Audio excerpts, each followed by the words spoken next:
তো বন্ধুরা কেমন আছো প্রত্যেকে? আশা করি সবাই ভালো আছো। আজকে একটা নতুন ব্লগ নিয়ে এসেছি, একটা আউটিংয়ের ব্লগ। আমি বুদ্ধদেবদা এবং আমার পিস্তুত ভাই তিনজন মিলে বেরিয়ে পড়েছিলাম ঝাড়গ্রামের পথে। ঝাড়গ্রামের পথে আমরা বাইক নিয়ে বেরিয়ে পড়লাম। তো বাইক চালাচ্ছিল আমার পিস্তুত ভাই অভিজিৎ। দেখতেই পাচ্ছ কি অপূর্ব সুন্দর ঝাড়গ্রামের রাস্তা। ঝাড়গ্রাম যাওয়ার যে রাস্তাটা আমাদের কেশিয়ারি হয়ে গুপ্তমনি হয়ে যাচ্ছে, তো সেই রাস্তাতে আমরা ট্রাভেল করেছিলাম। রাস্তার দুদিকে যে শাল এবং আকাশপানি গাছের প্রচুর পরিমাণে সমাহার, মানে অসাধারণ সুন্দর লাগছিল। আর এই জায়গাতে রাস্তা সত্যি খুব সুন্দর, মানে এত সুন্দর রাস্তা সাধারণত জঙ্গলমহলে ভাবাই যায় না। এখন রাস্তাঘাট প্রচুর উন্নত হয়েছে। তো আমরা বেরিয়ে পড়েছিলাম। দেখতেই পাচ্ছ প্রত্যেকটা কার্ভ এত সুন্দরভাবে আমরা স্মুথলি পাস করছিলাম, যেটা একটা আলাদা ফিলিংস হচ্ছিল, মানে জাস্ট অ্যামেজিং, যেটা না বললে বোঝা যাবে না। এখানে দেখতে পাচ্ছ মাঠে প্রচুর রকমের সবজির চাষ হয়েছে, শীতকালীন যে সবজিগুলো। এরপর আমরা একটু রোড টেস্ট নিলাম তিনজনে একটুখানি, জাস্ট তারপরে আবার স্টার্ট হয়ে গেছে আমাদের জার্নি। ভীষণ স্পিডে গাড়ি চলছে, গাড়ি নিয়ার অ্যাবাউট 80 to 90, আর আমার হেলমেটটা ছিল ভীষণ লুজলি, তো বেরিয়ে যেতে চাচ্ছিলো, তাই এরকম ধরে রেখেছি।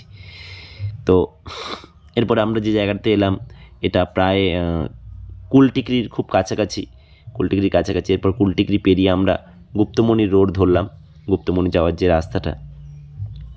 এই রাস্তাতেও প্রচুর পরিমাণে সবুজ গাছপালা আর জঙ্গলমহল, মানেই একটা সবুজাভের, মানে একটা সবুজ বাতাবরণ। সেটা বিশেষ করে এরকম স্প্রিং টাইমে সবচেয়ে বেশি ভালো লাগে।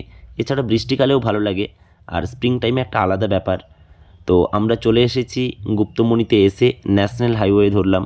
ন্যাশনাল হাইওয়েতে আমরা উঠে পড়েছি। ন্যাশনাল হাইওয়েতে ভীষণ ভীষণ পরিমাণ স্পিডে গাড়ি চালানো হচ্ছিল, প্রায় নিয়ার অ্যাবাউট 105 ইত্যাদি, 105 অন অ্যান এভারেজ গাড়ি চলছিল। তো এইভাবে আমরা ধীরে ধীরে ধীরে ধীরে এগিয়ে যাচ্ছি ঝাড়গ্রামের দিকে। ঝাড়গ্রাম যাওয়ার মূল উদ্দেশ্যটা তোমাদের বলে রাখি। ঝাড়গ্রাম গেছিলাম মেনলি আমাদের শ্রী শ্রী ঠাকুরের যে মন্দির ঝাড়গ্রাম সৎসঙ্গ বিহার, সেটার উদ্বোধন ছিল এই দিন। তো পরম পূজনীয় বিঙ্কি দাদা দেওঘর থেকে এসেছিলেন, তিনি উদ্বোধন করেছেন সকালে। তো উদ্বোধনের সময়ে আমরা পৌঁছতে পারিনি, একটু দেরি হয়ে গেছে, কারণ আগের দিন আমি কার্শিয়াং থেকে ফিরছিলাম, ফলে অনেকটা টায়ার্ড ছিলাম, যার জন্য একটু রেস্ট নিয়ে বেরোতে হয়েছে। তো আলটিমেটলি আমরা পৌঁছতে পেরেছি, পূজনীয় বিঙ্কিদার দর্শন প্রণাম হয়েছে এবং ঝাড়গ্রাম মন্দিরও দেখতে পেয়েছি, মানে সেটাও দেখার সৌভাগ্য হয়েছে। তো আমরা যাচ্ছি এনএইচে এই জায়গাটা গুপ্তমনি থেকে আরও কিছুটা এগিয়ে একটা রাইট টার্ন করতে হয়, রাইট টার্ন করে যেতে হয়। মানে এই প্রথমবার আমরা ঝাড়গ্রাম যাচ্ছি তিনজনেই, ফলে আমাদের ঝাড়গ্রামের রোড ইত্যাদি কিচ্ছু আইডিয়া ছিল না। পুরোটাই আমরা গুগল ম্যাপের ওপর নির্ভরশীল হয়েই গেছি। সো আমরা এনএইচ থেকে এবার আবার একটা এসএইচে ঢুকলাম। এই এসএইচটা সরাসরি একদম ঝাড়গ্রাম অবধি যাচ্ছে। এখানেও রাস্তার ভিউটা অসাধারণ সুন্দর, দুদিকে প্রচুর সবুজ গাছপালা, আর পুরোটা রাস্তা আমরা যা গেছি, মাঝখানে 1-1.5 কিলোমিটার মতো রাস্তায় কাজ হচ্ছিল, বাকি পুরোটা রাস্তা অসাধারণ সুন্দর। কোনো বাম্প নেই রাস্তাতে, প্রায় গাড়ি খুব স্মুথলি ড্রাইভ করা গেছে। আর এই যে আমরা এই জায়গাতে চলে এসেছি, এই জায়গাটার কাছাকাছি আছে আমাদের পণ্ডিত রঘুনাথ মুর্মু সম্ভবত ইউনিভার্সিটি, যেটা ঝাড়গ্রাম ইউনিভার্সিটি আমরা বলি। তো ঝাড়গ্রাম ইউনিভার্সিটি আছে, ঝাড়গ্রাম ইউনিভার্সিটিটার ভেতরে আমরা ঢুকতে পারিনি, আমরা জাস্ট বাইরের দিক থেকে ঝাড়গ্রাম ইউনিভার্সিটিটা দেখেছিলাম। তো এই জায়গাগুলোও খুব খুব সুন্দর ভিউ। তো যারা যারা ঝাড়গ্রাম যেতে চাও তোমরা এই রুট দিয়েও যেতে পারো, অথবা মেদিনীপুর থেকে ধেড়ুয়া হয়ে যে রাস্তাটা আসছে সেই রাস্তাটাতেও ট্রাভেল করতে পারো। দুটো রাস্তাই ভালো, তবে এই রাস্তাটা র্যাদার দেন বেটার ভালো, তবে একটু লেন্দিয়ার এই রাস্তাটা, এটা বলবো, কারণ এনএইচ হয়ে অনেকটা পথ ঘুরতে হয়।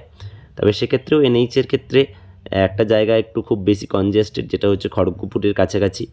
বাকি রোডটা তো মোটামুটি স্মুথ, যেহেতু আমরা কেশিয়ারি দিয়ে গুপ্তমনি হয়ে এসেছি, ফলে আমরা ওই কনজেস্টেড এরিয়াটা আর পাইনি। ঠিক আছে, তো এই প্রত্যেকটা কার্ভ অসাধারণ সুন্দর, আর এত সুন্দর গাছ, শাল গাছের জঙ্গল, ছায়া সুনিবিড় পরিবেশ, যেটা যারা যাওনি তারা ঠিক বুঝে উঠতে পারবে না, যারা গেছো তারা অবশ্যই বুঝতে পারবে। তো চলো আমরা ধীরে ধীরে ধীরে ধীরে এগোচ্ছি আমাদের ডেস্টিনেশনের দিকে। আর ভীষণ আমরা আনন্দ করেছি, মানে তিনজনে ভীষণ হই হুল্লোড় করেছি। তো হই হুল্লোড় করতে করতেই যাওয়া হয়েছে। এটাও জাস্ট ঝাড়গ্রাম পৌঁছানোর আগেই মুহূর্ত। ঠিক আছে, তো ঝাড়গ্রাম সিটি সম্পর্কে তোমরা নিশ্চয়ই জানো যে ঝাড়গ্রাম সিটিটা অনেক পুরনো সিটি, কিন্তু ঝাড়গ্রাম সিটিটা তৈরি হয়েছে লাস্ট 2017-তেই। ঠিক আছে, এটা একটা আলাদা ডিস্ট্রিক্ট হয়েছে। এই যে ফাইনালি জাস্ট পৌঁছানোর একটু আগে আমরা একটু রেস্ট নিয়ে 2-4টা ছোটো ছোটো ছবি তুলেছি, পৌঁছে গেছি আমরা ঝাড়গ্রাম সৎসঙ্গ বিহারের মেন গেটে। তোমরা দেখতে পাচ্ছ কি সুন্দর সৎসঙ্গ মন্দির এখানে। তো আমরা ধীরে ধীরে ভেতরের দিকে প্রবেশ করব। এখানে প্রচুর পরিমাণে নহবতের সুর আর ভীষণ পরিমাণে মিউজিক বাজছে, শুনতে পাচ্ছ। এই যে দেখতে পাচ্ছ নহবত ইত্যাদি এইখানে। এরপরে আমরা চলে যাচ্ছি ঠাকুর প্রণামের দিকে। ঝাড়গ্রাম মন্দির এটা। তো এটা হচ্ছে মূল গেট, যেটা সৎসঙ্গ বিহার ঝাড়গ্রামের। এখানে প্রচুর মানুষ আজকে এসছেন এই উদ্বোধন উপলক্ষে, উদ্বোধন দেখতে। তারা প্রত্যেকে পরম পূজনীয় বিঙ্কি দাদার দর্শন প্রণামেও এসছেন। আমরা যাচ্ছি ঠাকুর প্রণামের জন্য। তো আলটিমেটলি একদম যে ভেতরে সাধারণত শ্রীবিগ্রহের ছবি তোলা নিষিদ্ধ থাকে, ফলে সেই ছবিগুলো তোমরা পাবে না। সেগুলো সোশ্যাল মিডিয়াতেও সৎসঙ্গে নিজস্ব ওয়েবসাইটে যে ফেসবুক পেজে যে রয়েছে সেটাতে আশা করা যায় সেটাতেই দেওয়া আছে। এখানে পাবে না তোমরা, কারণ ওটা প্রহিবিটেড, তাই সেটা ইনক্লুড করা হয়নি। তো অসাধারণ সুন্দর শৈল, মানে কি অসাধারণ সুন্দর কারুকার্য এই পুরো মন্দিরটা জুড়ে। তো প্রচুর মানুষের ভিড়, খুব সাবধানে উঠতে হচ্ছে। ঠিক আছে, এই যে দেখতে পাচ্ছ খুব সুন্দর করে সাজানো হয়েছে। তো এই হচ্ছে এইখানে শ্রী শ্রী ঠাকুরের বিগ্রহ রয়েছে এখানে ভেতরের দিকে। আর এটা ওপর থেকে একটা ভিউ সিঁড়ির। তো এই ভেতরটা এটা ওপরেরই ভিউ। এরপরে নিচে আমি একটা সেলফি তুলেছিলাম। চলো এরপরে হচ্ছে এটা নিচে এইখানে যে দুটো জায়গা, সেখানে হচ্ছে শ্রী শ্রী ঠাকুর এবং ঠাকুর এবং বড়দার মূর্তি আছে। এইটা হচ্ছে পূজনীয় বিঙ্কি দাদা এসেছিলেন। পূজনীয় বিঙ্কি দাদার কাছে ভক্তমণ্ডলী সঙ্গীত পরিবেশন করছিলেন। তো সব মিলে একটা আনন্দের সমারোহ পরিবেশ, প্রচুর মানুষ তাঁর দর্শন প্রণাম করতে এসেছিলেন, আমরাও গেছিলাম। তো এটা ঝাড়গ্রাম সৎসঙ্গ বিহারের সামনে একটু ফুলের বাগান, সেখানে যে কিচেন রয়েছে সেই কিচেনের সামনে এই ফুলের বাগানটা রয়েছে। বেশ সুন্দর ডালিয়া এবং মেরিগোল্ড মানে গাঁদা, এই সমস্ত ফুল, বিশেষ করে আমাদের সিজনাল যে ফ্লাওয়ারগুলো এখানে, সেগুলোই এখানে লাগানো হয়েছে। তো বেশ সুন্দর লাগছে এই জায়গাটা। দেখতে পাচ্ছ সামনে অনুষ্ঠান হচ্ছে, এইদিকে কম বেশি গান কীর্তন এইসব চলতে আছে। এটা হচ্ছে অফিস, আর অফিস থেকে এটা হচ্ছে মেন গেট।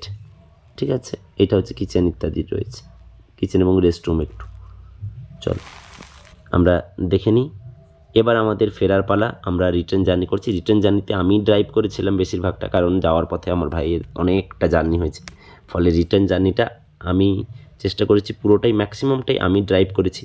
তবে রিটার্ন জার্নি আমরা খড়গপুর হয়ে এসেছিলাম, খড়গপুর হয়ে কেশিয়ারি হয়ে টার্ন করেছিলাম।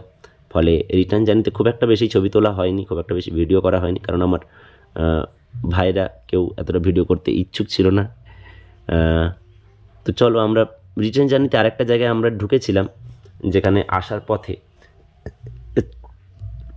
যেটা হচ্ছে যে আমাদের একদম এনএইচের গায়ে একটা খুব বিখ্যাত মন্দির রয়েছে, যেটা ঝাড়গ্রাম হাইওয়েতে সবাই গেলে সেই মন্দিরে ঠাকুরের প্রণাম করে, ঠাকুরকে পুজো দেয় ইত্যাদি। তো সেটা হচ্ছে যে মা গুপ্তমণির মন্দির। আমরা একটু পরেই পৌঁছে যাব। এই রাস্তাটা হচ্ছে শালবনের ভেতরের রাস্তা, ফলে এটার খুব সুন্দর একটা ক্লিপস নেওয়া হয়েছিল। তো এটা নিয়েছিল আমারই ভাই নিয়েছিল। তো চলো আমরা ধীরে ধীরে এগোচ্ছি। ঝাড়গ্রাম লিপ করে বেরিয়ে এলাম, কারণ সেখানে প্রসাদ ইত্যাদি খাওয়ার পরে আমাদের বিকেলে অনেকগুলো কাজ ছিল সবারই, ফলে বেশিক্ষণ থাকা হয়নি। যদিও ঝাড়গ্রাম সৎসঙ্গ বিহারের কাছাকাছি সেখানে ডিয়ার পার্ক ছিল, কিন্তু আমাদের এবারে সময় হয়নি ডিয়ার পার্কে যাওয়ার মতো, ফলে আমরা এবার ডিয়ার পার্কটাকে বাদ রেখেছিলাম। পরবর্তী কখনো যখন যাব তখন ডিয়ার পার্ক এবং ঝাড়গ্রামের সাবিত্রী মন্দির, জু, এই সমস্তগুলো ঘুরে তোমাদের জন্য আবার নতুন করে ভিডিও আনার সুযোগ হবে আশা করি। এখানে পৌঁছে গেছি দেখো গুপ্তমণিতে, গুপ্তমণি মায়ের মন্দির এটা। বিশেষ করে মা শীতলা বা মা চণ্ডী এই ধরনের যে অর্থাৎ মাতৃমূর্তির এখানে আরাধনা হয়। এখানে ভেতরটায় আমার প্রবেশ করা হয়নি। এরপর ফিরে এসেছি আমরা আইআইটির কাছে, কয়েকটা ছবি তুলছিলাম, এগুলো আইআইটি রোডে, খড়গপুর আইআইটি রোডে। এরপর চলে এলাম আমি আমার বোনের বাড়িতে একটু এলাম, কারণ অনেক দিন ধরে আমার ভাগ্নির সঙ্গে আমার দেখা হয়নি। এই যে আমার পুচকে ভাগ্নি, মাত্র 3.5 বছর বয়স, আমাকে পেলেই তার দুষ্টুমি শুরু হয়ে যায়।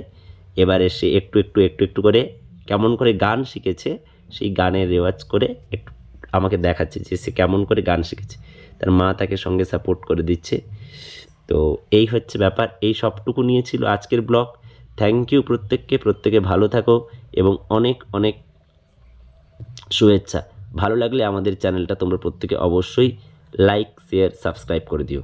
Thank you everyone.